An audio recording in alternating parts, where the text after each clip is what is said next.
In this vlog, I'm going to be talking about St. Stephen's and, of course, what brought us here, which was the Catfish Festival. St. Stephen's is located in the northern portion of Berkeley County in coastal South Carolina. It is at the intersection of U.S. Highway 52 and South Carolina 45. The town of St. Stephen's is 47 miles from Charleston, 95 miles from Columbia, and 15 miles north of Moncks Corner, the county seat. St. Stephen's land is located between Lake Moultrie, the Santee River, and the Francis Marion National Forest. The area of St. Stephen's is rich in South Carolina history. Notably, its history is closely tied to the Santee River. For example, by the 1680s, French Huguenots became attracted to South Carolina. This was due to the promise of religious and political freedom.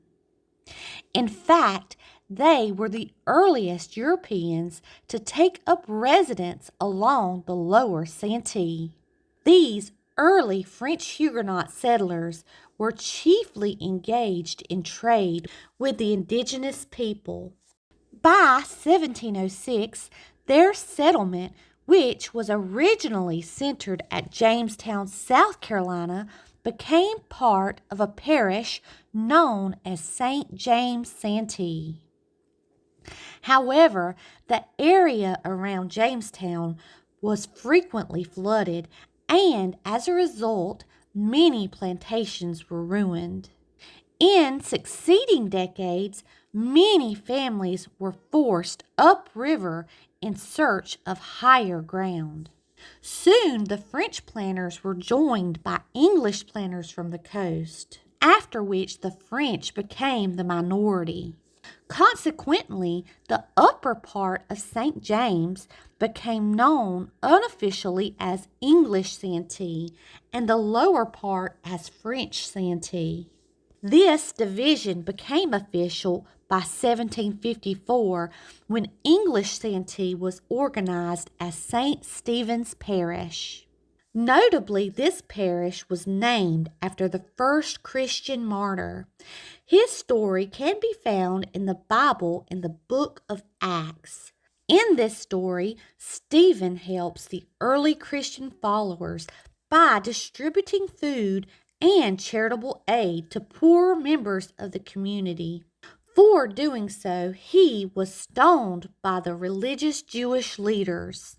Interestingly, at that time, the later Christ follower Paul encouraged this. During Stephen's execution, he looked up and cried, "Look, I see the heavens open and the Son of Man standing on the right hand of God." Then Stephen prayed that the Lord would receive his spirit and that his killers would be forgiven. As the parish became more prevalent, it began to appear on maps as a small village. Over time, large plantations sprung up along the banks of the Santee River because of its fertile floodplain soils, which were ideal for growing indigo. The area's success was also in part due to the parish's governmental administration and its religious services.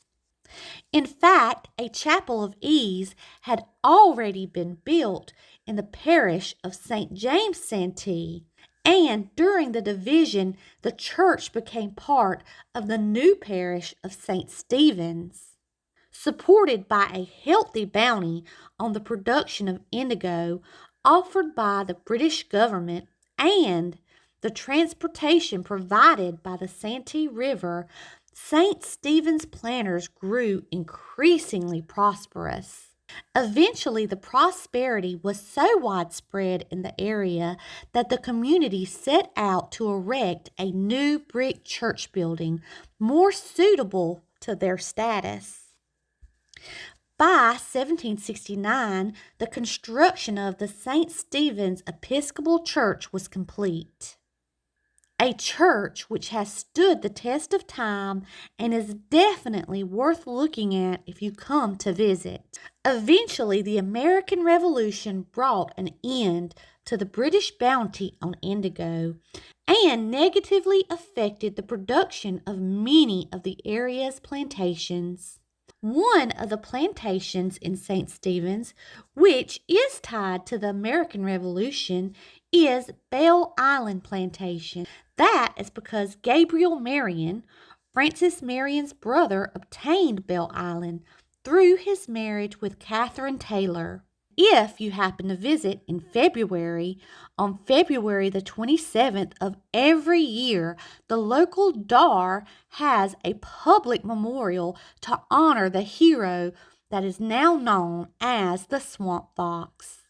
In St. Stephen's, it wasn't until 1796 that cotton was introduced to the area. However, after that, it wasn't long before plantations began to spread inland from the Santee River as cotton became dominant. After which, with the introduction of the railroad, St. Stephen's was reborn as a whistle stop on the Charleston to Florence route. Unfortunately, the Civil War also took a great toll on the St. Stephen's area. By 1865, when St. Stephen's Parish was abolished, the town of St. Stephen's became part of Berkeley County, which is the largest county in South Carolina. By 1866, the area adopted the name the St. Stephen's Depot because of South Carolina's extensive network of railroads. Sawmills began to spring up near the rail lines, and Charleston merchants saw opportunities to build shops and towns. By 1900, Gus Rittenberg settled in St. Stephen's. Gus was a Jewish merchant who arrived with his young wife, Henrietta. She had immigrated in 1893 from Russia, and together they had 3 very young children. During their time living in St. Stephen's, Gus identified as a merchant with a general store and had a sawmill built near the railroad track where he would send finished lumber to growing markets. He even had some of his wife's Russian family move to the area to help him in his work. Unfortunately, in 1918, a spark from a freight train caused a massive fire. Rows of buildings were destroyed, including Gus's store. The railroad company was held liable for damages in the amount of $69,000. I'm so glad y'all got toys. Yeah, when y'all were doing the thing, I saw him help a little girl, and I thought, well, if we play a game, that's what we're going to play. They got a griddle. Yeah, I saw somebody eating it, and it looked so good. Mom, what about popcorn? I want popcorn. Wow. Onion ring, cheese, tomato cheese. Man. There's catfish nuggets. They're selling catfish nuggets. Where? Right there. Mom, I'm gonna paint my face. Look at that pink Nas cup. I want them to paint my face. See those?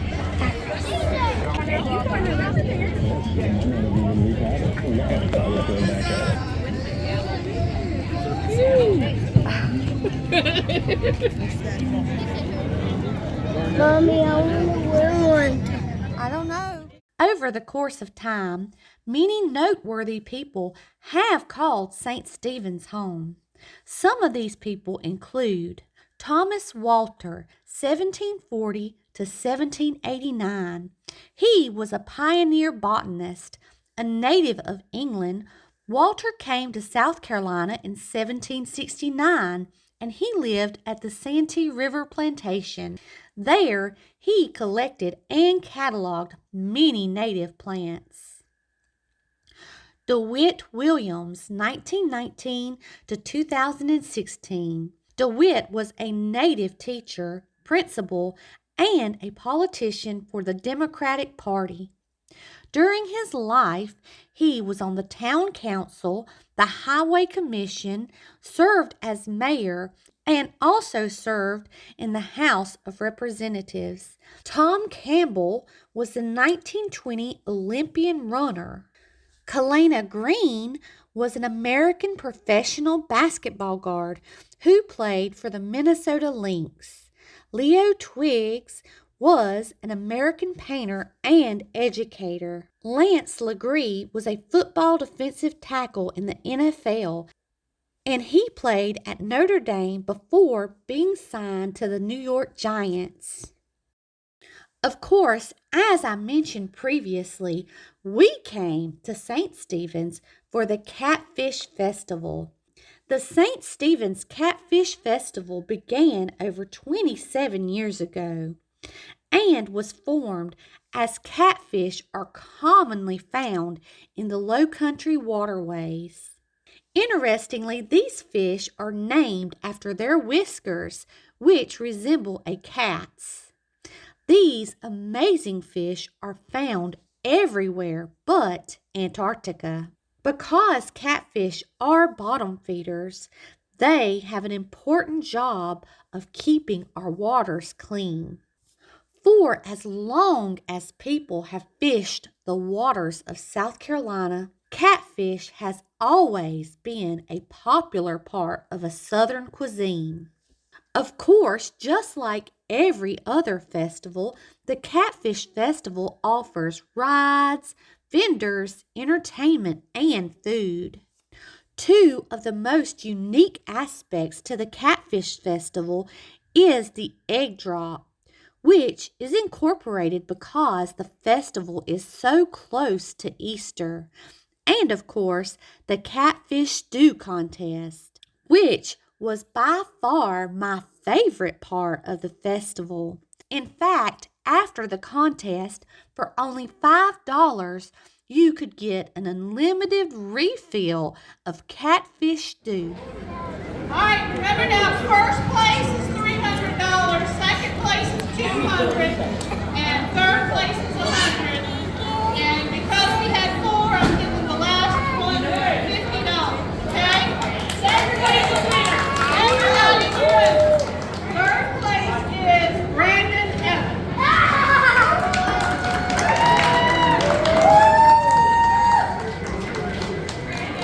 All right, second place for $200. Evans. All right, first place is $300. Stephen Duncan and Shane Moore.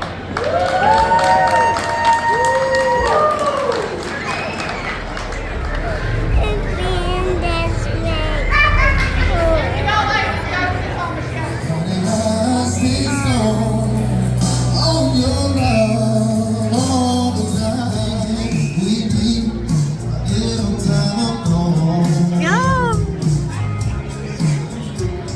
Then we'll have a lot of impersonator acts featuring Kenny Rogers, Willie Nelson, Elvis Presley, Dolly Parton, and Garth What Brooks. a sweet baby. That's right, you said it. Is that my grandson? Hey, Bobby, that's my baby. I Well, you think. better take care of it then. All right, yay, thank you.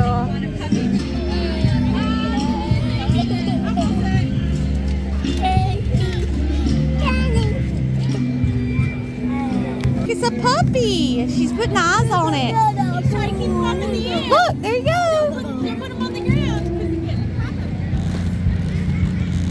What is it? It's a haunted house. Haunted house. A haunted house factory. It's a restaurant. Besides the Catfish Festival, St. Stephen's is known as the gateway to Berkeley County. Because of this, there is a never-ending list of things to do, especially if you consider the surrounding counties. However, if you're interested in getting the entire St. Stephen's experience, I suggest driving around and exploring the area, which has remained rural since the days of the Huguenot planters. Some of my recommendations for visiting St. Stephen's is to look for sites on the National Registry of Historic Places. Try finding the 6 historical markers in the area, visiting the historical churches and cemeteries like St. Stephen's, First Baptist, and the Old Field Cemetery. Of course, if you're into shopping, you could always try to stop by the Farmer's Market, Lee's Nursery. If you're feeling brave, you could stop by the Low Country Munitions, which is a store that I believe sells ammunition. You can make an appointment to see the St. Stephen's Fish Lift. You could try local restaurants like the Capitol Grill and Seafood. You could do like my husband and I and ride around and try to find all the boat landings. St. Stephen's actually has a really neat landing that is under a bridge. We also tried to find Matassie Lake, but ran out of daylight. At one point in time, there was a Coon Island Festival, which was a boat festival on Lake Moultrie that attracted hundreds. However, I'm not sure if that is still a thing, but if you have a boat, you could always visit Coon Island. As far as camping, St. Stephen's has the Arrowhead Motel and Campground, and you can camp at Spring Grove's Shooting Preserve. However, one of the things that I would really like to do if I ever come back to St. Stephen's is do a 12.7-mile river trail on the Santee River. According to the website southcarolinatrails.net, this trail is an easy paddling section for a nice day trip. During this trip, you will not see many signs of human habitation, although you may see an abundance of animals, birds, including herons, eagles, and the American egret. You will pass under railroad trestles and power lines, which you can use to gauge your progress. Numerous sandbars along the way provide opportunities for a lunch or just to rest.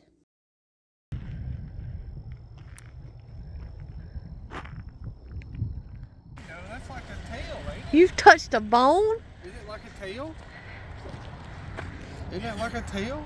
What the heck is that? Is that a turtle? Oh, wait, I is thought that at a first, wet? but that's like a Or is hip. that a grasshopper or a I don't- ladybug? I don't. Look, it's got like these little teethy things right here. What Maybe. What in the heck's got spikes on its teeth and a tail like that? It looks like it's got fins. What the hell kind of sea creature is this? I don't know. That's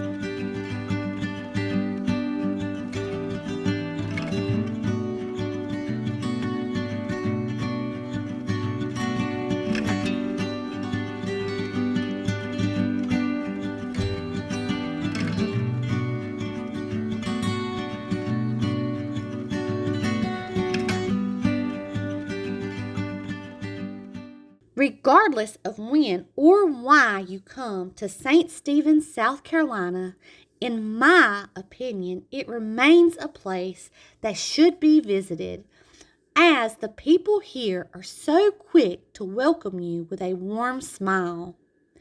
I hope that you enjoyed this video. If you did, please like it, and as always, thanks for watching.